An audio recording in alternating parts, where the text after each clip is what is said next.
Genesis chapter 39, verses 9 to 10. No one is greater in this house than I am. My master has withheld nothing from me except you, because you are his wife. How then could I do such a wicked thing and sin against God? Ito po ay ang pag-uusap ni Joseph at ang asawa ni Potiphar. Ito po yung time na tinutok si Joseph ng asawa ni Potiphar.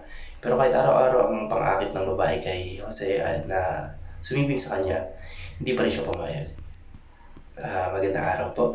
Ang tatalakayin po natin ngayong araw sa ating daily devotion ay ang Enjoy Now, Regret Later.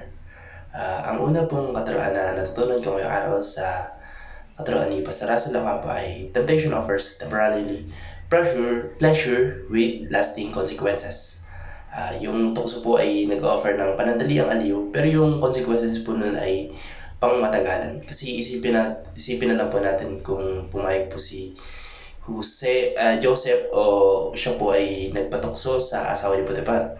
Baka umabot pa sa puntong ipabitay siya ng amo niya at hindi lang po yun, pati po yung ating Panginoon Diyos ay tatalikod na rin sa kanya kung siya po ay nagpadala sa tukso, which is our point na ang tukso ay panandaliang aliw lamang ang tukso ay panandaliang aliw lamang, pero ang kabayaran nito ay maaring buhay natin o pangmatagalang paghihirap. Ang natutunan ko naman po sa pangalawang katuruan ni Pastor Russell Ocampo is temptation takes us away from God's favor and protection.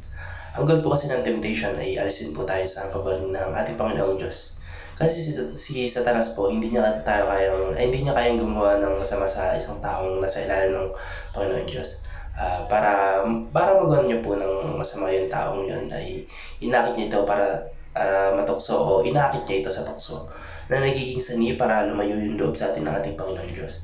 Dahil hindi po tayo kukunsin nating Panginoon Diyos kung ano man po ang nagawa natin kasalanan o kung maakit man tayo sa tukso.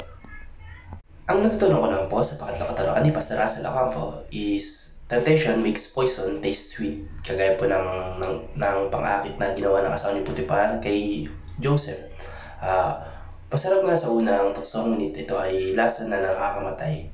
Kagaya po kaya ano po ang dapat nating gawin? Ang una po ay escape from temporary pleasure. Huwag po natin kakalimutan na ang Panginoon ay laging nagbibigay ng fire exit for every temptation. And we must endure suffering under God's favor. Di ba din ang magtiis tayo under God's favor, or we will enjoy pleasure outside our God's protection, which is delikado nga po. Dahil kagaya po ng sinabi ko kanina na si Satanas po ay hindi niya kayang gumawa ng masama sa isang tao na sa ilalim ng ating Panginoon Diyos. Kagaya po ng sabi sa talatang Genesis chapter 39, verse 23, na sapagkat ang Panginoon ay kasama niya, ano man ang kanyang ginagawa ay pinagpapala ng Panginoon. And last but not the least, enjoy life within the boundary of God.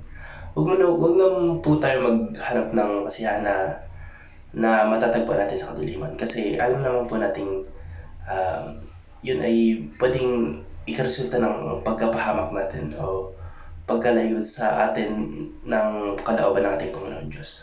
Yun lamang po. Maraming salamat. God bless. Amen.